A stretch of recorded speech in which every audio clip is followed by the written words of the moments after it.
Are you building a business, feeling the stress of all the pressures on you, and hungry to learn from other entrepreneurs? Then you're in the right place. You're listening to But First Principles, where we highlight the principles you need to win both at work and at life. Let's dive in.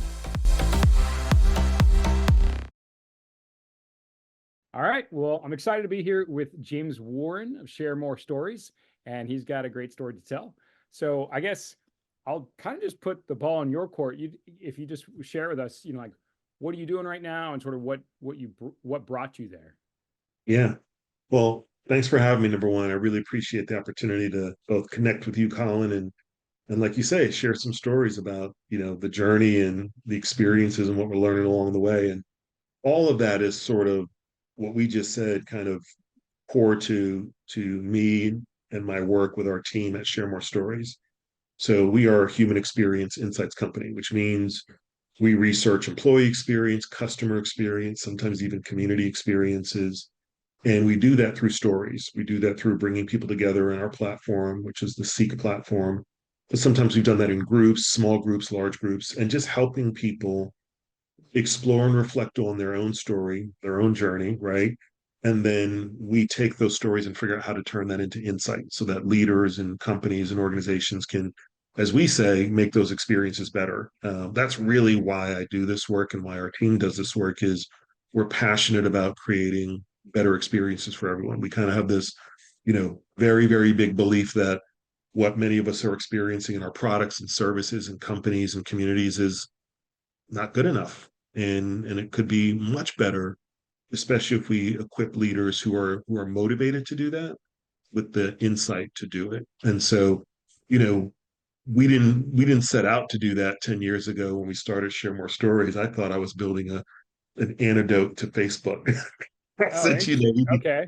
we Yeah. need to build a better social media platform because 10 years ago I thought we were headed for off a cliff with the way social was operating. And I quickly learned through mentors and advisors that that was an interesting idea, but that wasn't business. And I needed to learn and kind of be coached on how to translate ideas into business. And Okay. I get just yeah, sorry to yeah, break yeah, yeah, break the flow, but um, so as we discussed, like I'd like to pull out yeah. nuggets, Jump in. Yeah, yeah, yeah, principles, frameworks, that kind yeah. of stuff. So um, that's so good because I think one of the challenges of business, a couple of things that you said are really good. One of the challenges of business, like building a team, you need the data people, you need the visionary people, the idea people, right?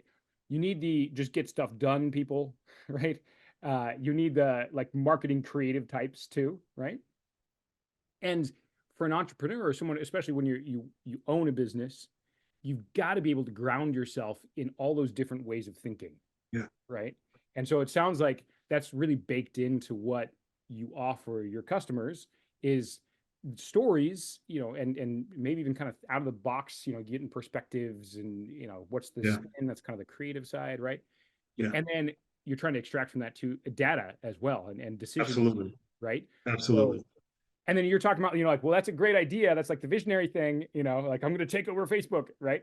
Um, but wait. Let's bring that down to Yeah, earth. How are you going to yeah. operationalize? How are you going to make a profit on that, right? So And that puts you on a journey. And that journey is, if you're open to it, it's a journey of iterating your way through it. Pivot is so overused, but it's still very practical. It's real. You've got to learn. And I think the hardest challenge as an entrepreneur is finding those moments to say, this is a time for me to change.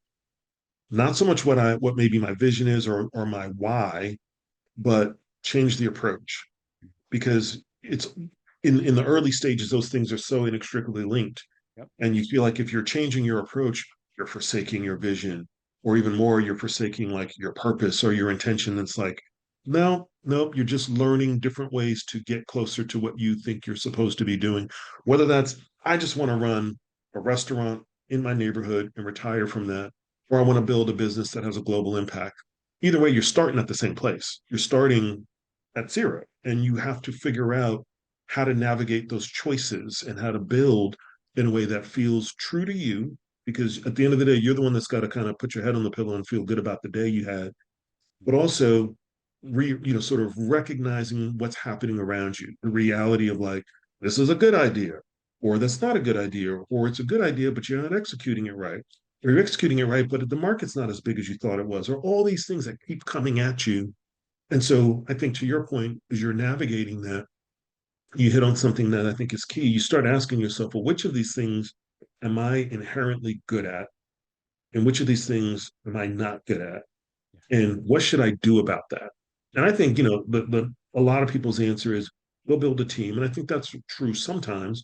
Sometimes the other answer is maybe I shouldn't do that thing until it's time because I'm spending either my energy, my time, or my money, or somebody else's, if you have investors, trying to chase a part of the plan or the business or the framework or the model that's not quite time yet. And I learned that the hard way because I got Yeah, I'd it's love too to hear. easy to get distracted and diluted early on by like the edge stuff instead of the core stuff. And the core stuff is like it's the customer, it's the product, or the whatever the business you're delivering. And then gradually the team, I think, becomes a big part of that core. And that's it. It's like you got to keep those three things in focus more than anything else. And if you do that, if I do that, if we do that, we can get better maybe a little bit faster than we otherwise would have. Yeah. Customer, product, and team. Is that what you Team. said? Yeah. Yep. Yep. And I would love to hear, share the story, right? That you Yeah. have of, going from corporate to starting your own business and, some of the twists and turns that took. Um, and, like exactly what you're saying, like one of the hardest things I think, again, entrepreneur, you want to say yes to stuff. You got these great ideas, but you Yeah. have to learn to say no and to pivot and that sort of thing. So tell us what that was like, as you lived it, leaving corporate and, where you came from and that kind of thing. Yeah. So, I spent before, early in my life, I was always kind of, like I said, entrepreneurial and creative. So always knew I wanted to run my own business one day and always knew I wanted to be an author. I wanted to write the great American novel, which are two interesting things to coexist in one's mind, right? Strangely, I'm doing at least elements of both of those. So, maybe dreams do come true after all. But, it was time for work and started my career in corporate communications at Altria and moved when the company moved from New York to Richmond, Virginia, and gradually found myself working very rewardingly in the company's sort of long-term, corporate responsibility, reduced harm, new product space. And I really found a lot of passion and purpose in that. Hmm. And I learned a lot about sort of building, businesses and brands and running them at scale. And even building a new business or a new product in a company like Altria, you know, there's no guarantees of success and you've got to convince a lot of people to say yes.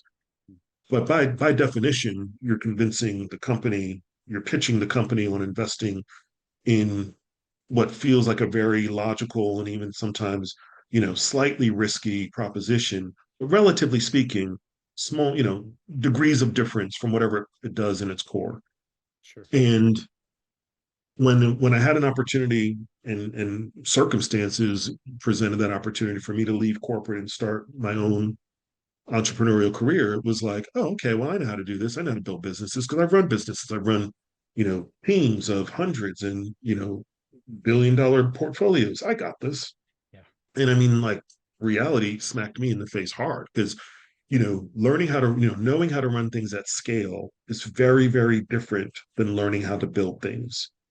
Very, very different. And I did not grasp that lesson until I experienced that lesson because I was thinking like, I'm talking to people like day one with like fancy models and frameworks, and people are like, "You sound corporate," and I'm like, "What does that mean?" And I'm like, and I am, but what do you mean? They're like, "You just sound so corporate," and I'm like, "What is that? Is that a bad thing?" Like, but I realized that was almost like a shorthand for you have a lot to unlearn before you can learn how to move and operate in this space. Like my decision making timeframes, what I thought was a risk versus what really was a risk. All that had to kind of like be recalibrated to entrepreneurship, starting small. And then if you have growth aspirations, knowing when do I pull in those, those tools aren't no, they're not, they're useful at some point.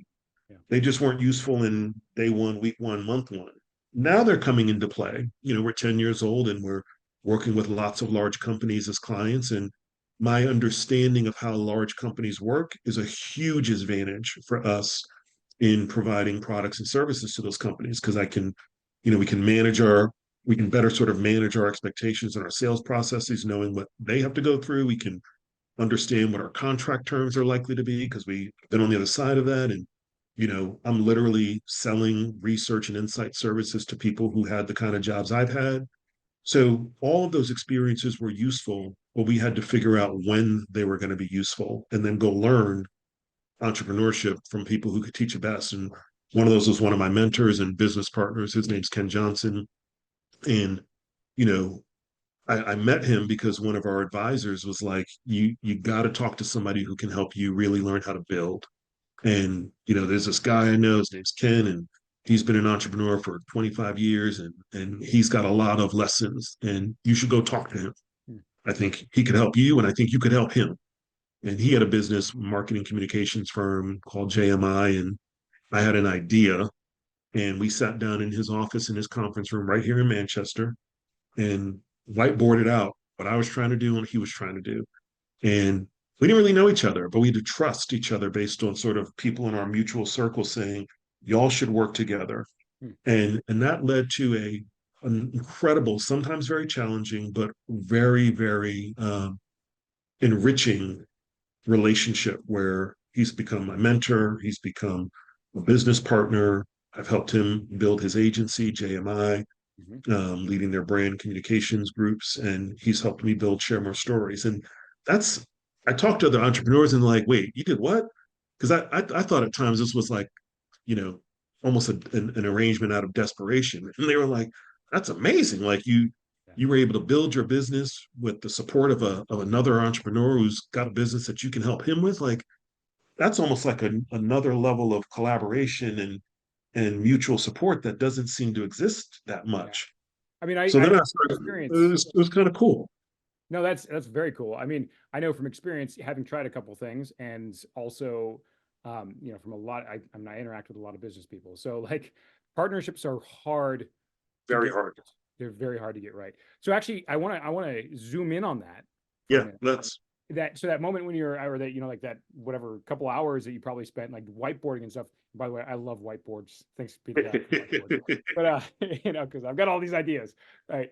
And you got to map them out. But so you guys are mapping out your ideas, and did it immediately become apparent that like things and like expertise and ideas that you had would become like a productive part of his business? Or was it that you were creating like a third something new that like both of you guys could profit from?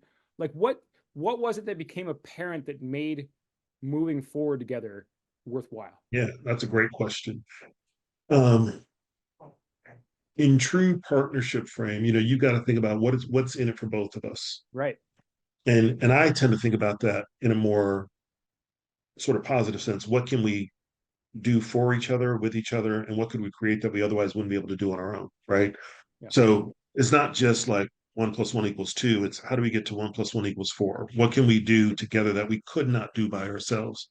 Yep. And I saw it in a couple of ways, and so did he. He saw an ability to kind of leverage and put me in to really help the team here take some of the ways we were thinking about brand marketing communications to another level, given my experience and background.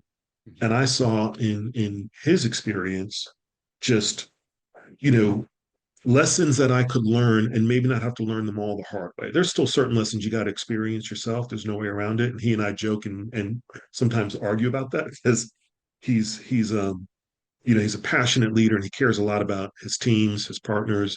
And so there's oftentimes he'll say, I really think this is the way to do it. It's based on his experience. And I won't, it's not that I disagree with his experience because you can't disagree with a person's experience.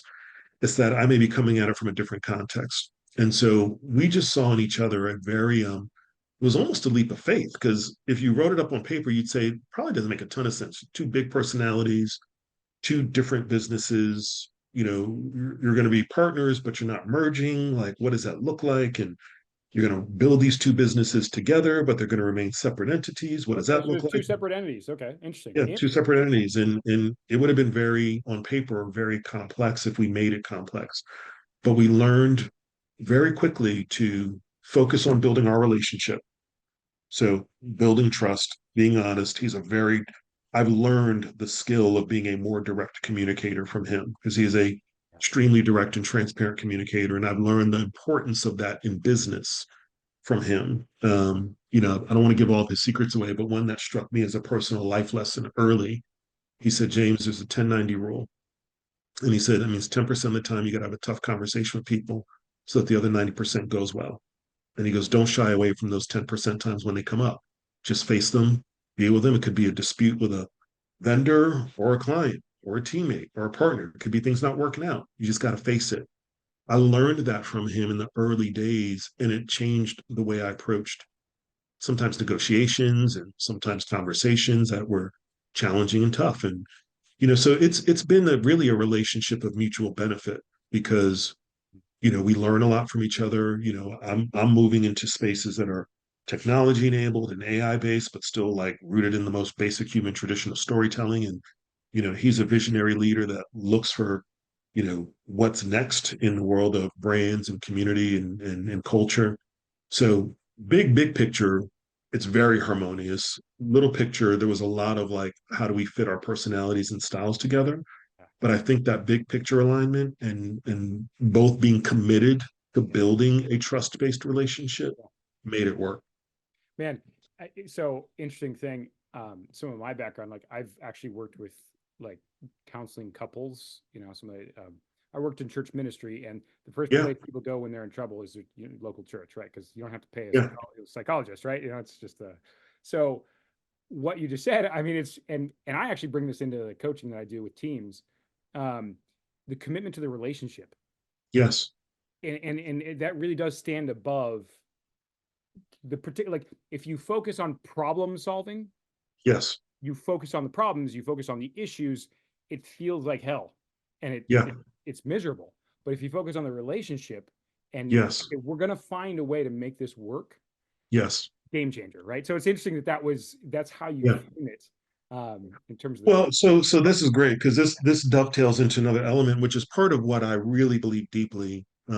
Why I'm in the role I'm in, and why Share More Stories exists, and why we built our platform SEEQ is because we talk about it being about a human experience platform, but what it really is how do we understand human experiences to really forge more meaningful connections at scale, which is, as to your point, is really about relationships. And we are in many contexts of our lives today, we're living in these very fragmented ways, not fully developed relationships with people that we ought to have them, and maybe relationships in places we should not have them, and all those things. Like the relationship map is very warped, and some of that's the values going into it and the rewards coming out of it, or maybe it's the other way around. But what I've suspected for a while, and now I see it very broadly, is what is driving that is I believe a very deep need, an unmet need for connection in our society. And I see it at work, I see it in the marketplace, I see it inside the organization, and I see it in the community, not just through a business lens because I do a lot of community work, but more broadly. And so when I think about that macro situation, I start asking, well, as humans, I don't think we're meant to be fully independent, and I don't think we're fully meant to be fully codependent. I think we're meant to be interdependent. I need you, you need me kind of thing. I don't think that's just kumbaya feel good. I think that's like how we're made and how we're wired.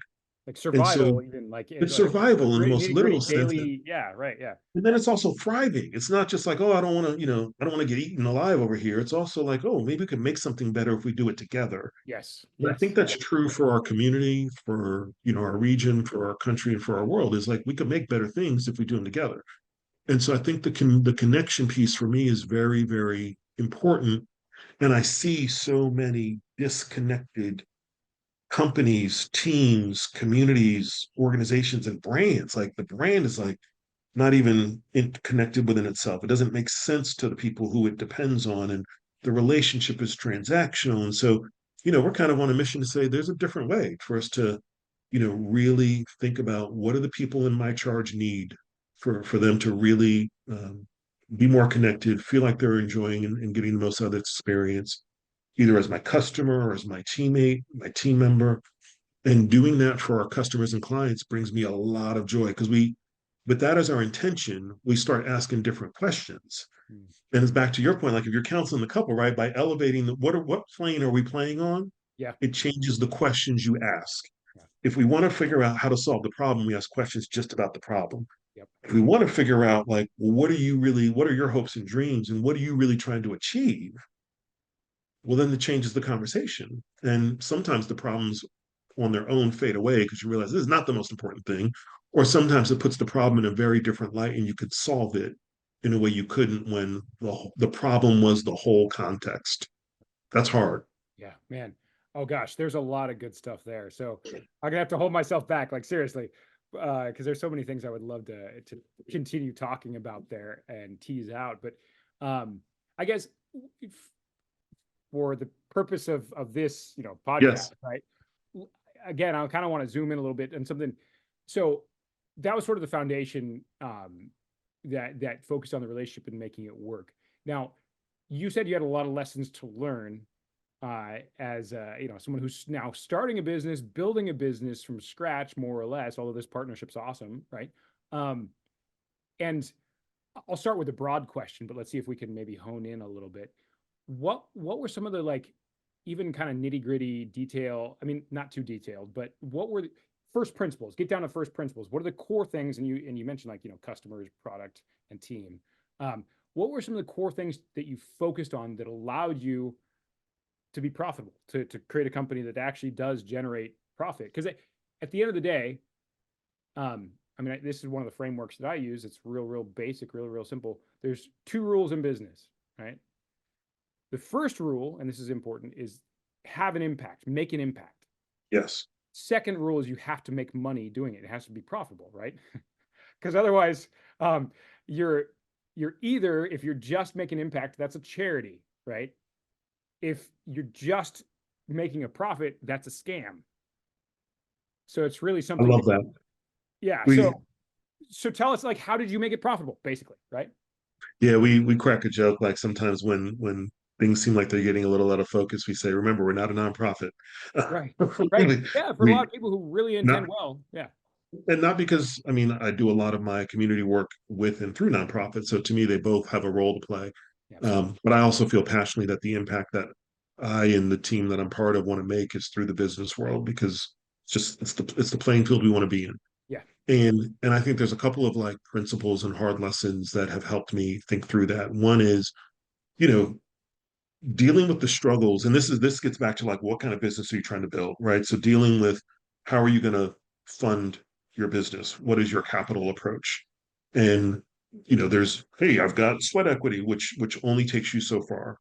And if you're building a business that has very, very big aspirations and you don't have a lot of capital, you've got to figure out the hardest thing is figuring out how to break that down into much, much, much, much smaller pieces so you can build a little bit of traction, a little bit of momentum, manage your costs, which sometimes we did a great job, sometimes I didn't. Um, and say, how do I build a lot more, maybe a lot slower in the early days so that we're doing it in a way that we'll be here to build bigger when the opportunity to build bigger comes around. And that's true, I think, even if you're not necessarily trying to build a high growth scaled business, but you want to build something like a business you can leave to your kids. It's got to get to a place where it can throw off profit and be profitable, but also be operational. And unless you want to be a solopreneur, you're trying to build something that can operate without only you doing it. And so capital for me was one of the biggest challenges. When we're trying to grow bigger, it's always a challenge. And two ways that I feel we did well to navigate it was partnerships, where you can sort of divvy up the cost of doing something and leverage other people's either assets or resources and what you bring to the table and partner. And so that can reduce the need for capital, even working capital. And then a fractional staffing model was a big piece of what we worked through. If you can't hire everybody you need overnight, that's okay. Pick the two or three most important people and make a deal and say, can we do something fractional? And that was how we were able to build a team that is still here and working together. And some folks have been on the team for 6 years building together. Um, and so those were two things that really happened. But if I say like, well, what was underlying that um, as a principle or sort of a lesson, I would say one is collecting experiences, right? As entrepreneurs and really anybody trying to build something, you could be an artist, you could be a creator, you could be an entrepreneur, you're making things, you're building things. Every day, frankly, is an experience. And oftentimes we forget to process what did we learn from the experience. We just sort of let them keep happening. And if we pause and reflect on those experiences, the lessons jump out much faster. Mhm. And then we can apply those lessons to the next thing that happens. Mhm. And that to me becomes like the process of intuition, and Yes. I meditate on that and I reflect on that. And frankly, I pray for it. Like, Yeah. you know, I inform my data, I do the work, build data, um, build history, build track records, and then you'll always be approaching a new decision where it's like, there's no data to tell me what to do. Yeah. Yeah. And I need something on which to count and feel good about. And for me, that is intuition isn't just sticking my finger in the air. Intuition is the result of practicing the act of collected this experience, I learned from this experience, I applied this experience. Now my intuition is getting better and better and better so that when something comes up and I don't know how to face it, I say, no, you have been here before, just a little different. Let's go through the same process. And I might be right, I might be wrong, but that internal critic Mhm. gets quiet real fast when I say, no, we've been here before, Yeah. and then you can at least make the decision and not be trapped in like sort of paralysis mode. Yeah. So, I mean, even really concretely, to have like a morning routine or end of the week Yes, or something where you can sit quietly and reflect yes, and process those things. I mean, I have a number of, sort of, again, out of the box sort of frameworks. Here's a good way to to make time for that, right? And yes, I would even say like morning, evening, end of week, and then every yep, quarter, right? yep. Reflection times, but for a lot of people it looks different, but like something like that, right? Yeah, there's a couple of practices I have in that regard. One, I'm not the most um, advanced practitioner of meditation, but I definitely meditate in the morning, Mhm. and that's more of a gratitude practice because I Yeah, yeah. sometimes if we're exhausted or didn't have a great day or a great week yesterday, or the month and the quarter is not going the way you want, and it really works for me when I start practicing gratitude. My energy shifts. I think my brain chemistry shifts. I start focusing on positives, and I breathe a little more deeply. So those shallow, anxious breaths, breathe deeply, and that changes the way I walk out that front door because Absolutely. I'm walking out really seeing the bigger picture. Like, hey, whatever the problem is, it's relatively small, and it's not the only thing happening in your life. It's not just that problem. There's this success and that success, and this opportunity and this fortunate thing that's happened to us. So perspective is part of what that morning meditation gives me, and that prepares me for the day. The Mhm. other thing that I do is I write a lot, and for me, writing is not scripted journaling per se, or not scripted like daily journaling. This may sound weird to some, but I write the future that I want, and I write it a lot. So Doesn't if I, sound weird to I'm at me at the all, actually. That sounds great. I mean, if I'm at the end of the week or yeah, the end of a day and I'm feeling stuck or stopped up, I just start writing like, all right, well, what do I want next week or next month or next year to look like? And I just write it. I write it present tense as if the future is here. And sometimes it's just enough to get me out of my head or out of the moment. And then the last thing I do, and this is probably one of my most favorite practices, is coffee meetings. Um, Coffee meetings for me with people who it could be different walks of life. We just something in kind of like, your head and their head said, we need to get together, grab coffee. Those things for me are really, I get to listen to other people talk about what's going on in their lives. I love coffee. And I love being in wherever possible in a nice little coffee shop where you can just kind of look around and take people in. And it humbles you in a way that kind of reminds you like, you're not out here on your own. You're part of something bigger.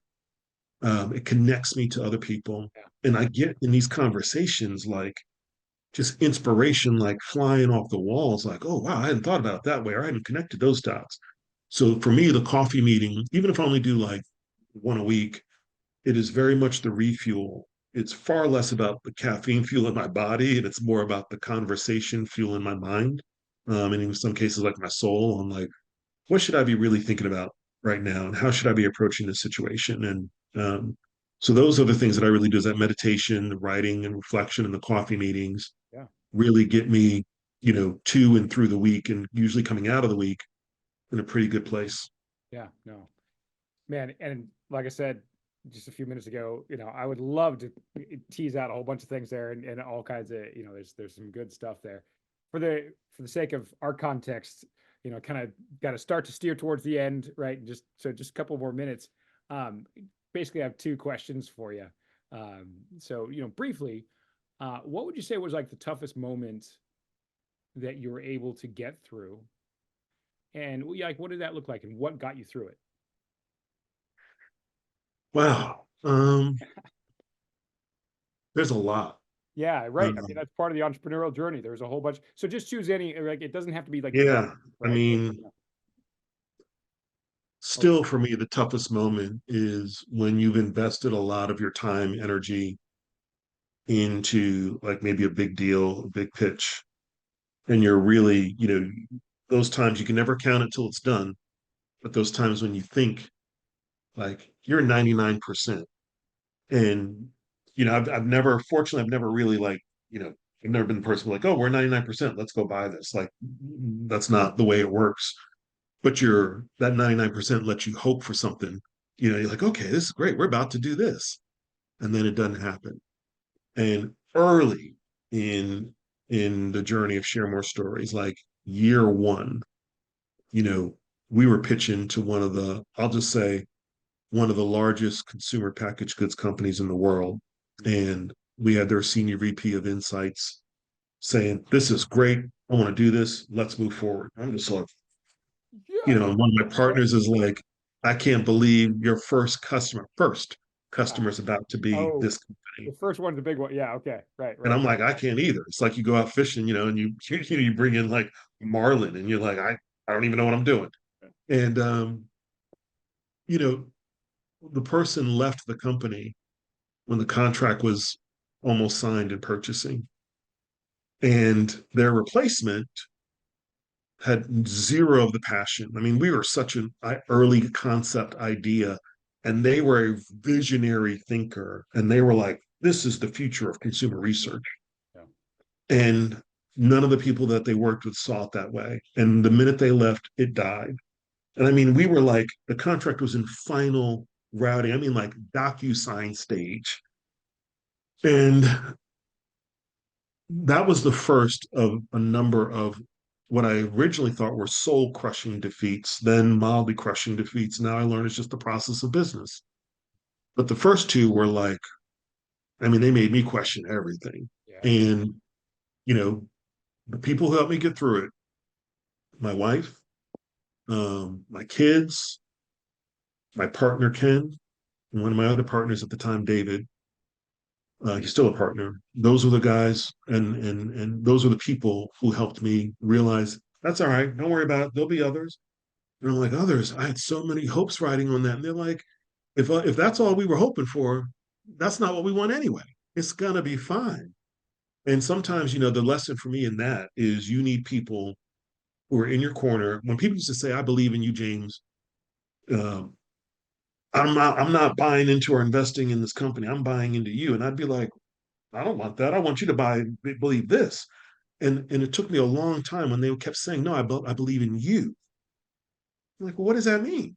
And that's when it shows up, right? When you're hitting like a rock bottom, and there's some folks who are like coming around you and picking you up and saying, it's gonna be all right. We're gonna make it. You're gonna make it. That's what the lip service of I believe in you is one thing. People showing up when you're crying in the corner because you thought you were just about to like prove all the naysayers wrong, and turns out the naysayers maybe still have a Yeah. little volume left Oh, in their voice. Yeah. because the deal isn't done and you can't talk about it. Like those are hard moments, man. And I've had a few of those, but each one has been it's pierced far less. And I don't get pierced by those now. Because if you're going to be in business, you're going to win some, you're going to lose some. And Yeah. that was an emotionally hard lesson for me to learn because I took it too personally. Yep. And I had to learn not to take it that personally. Yeah. That's awesome. I mean, hard, but awesome. Right. Yeah. Yeah. And okay, so what does the future look like? I mean, you've done a lot of writing about this. I'm sure there's, some journal pages filled with it. Yeah. I mean, Yeah, what's the for me, it's I believe deeply, we believe deeply that there's a way to think about consumers and employees and communities differently than we were doing it today. And that's to really center people's lives and experiences at the center of what we're trying to make, build for them, deliver to them. And you would say, well, that's obvious, but so much of our work, our brain work, our organizational work, our research doesn't do that. It's very much focused on what we as leaders want to know more than it is on what these people are trying to tell us. Hmm. And so we're trying to flip that script and say, let's go back to what is it that people have been dying to tell you as an employee or as a customer or somebody living in the community where you operate that you need to understand if you want to do better, be better, and make more impact. And that to me is kind of like where we're already on that journey. But you say, well, where does that take you?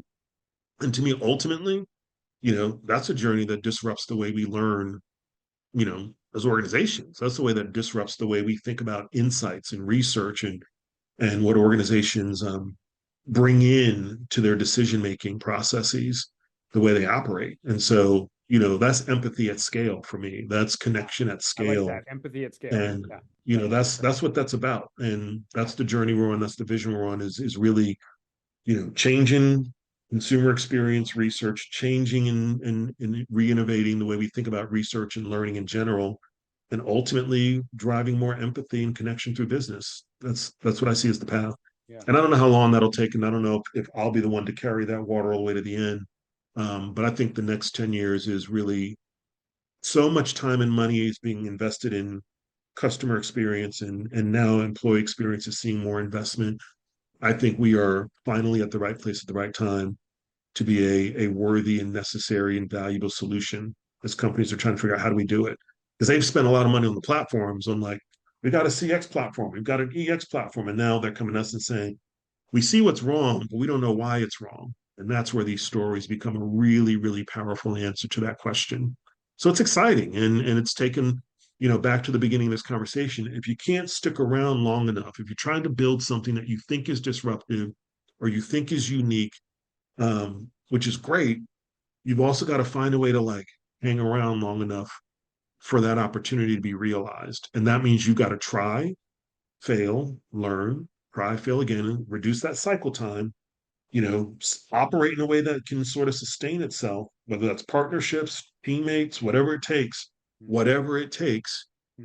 be there so that when the opportunities start coming, when the market starts coming around, you're ready for it. You've learned your lessons as much as you can learn, but you're still there. So you can take advantage of what you've learned the hard way and give that insight to the customers that need it today.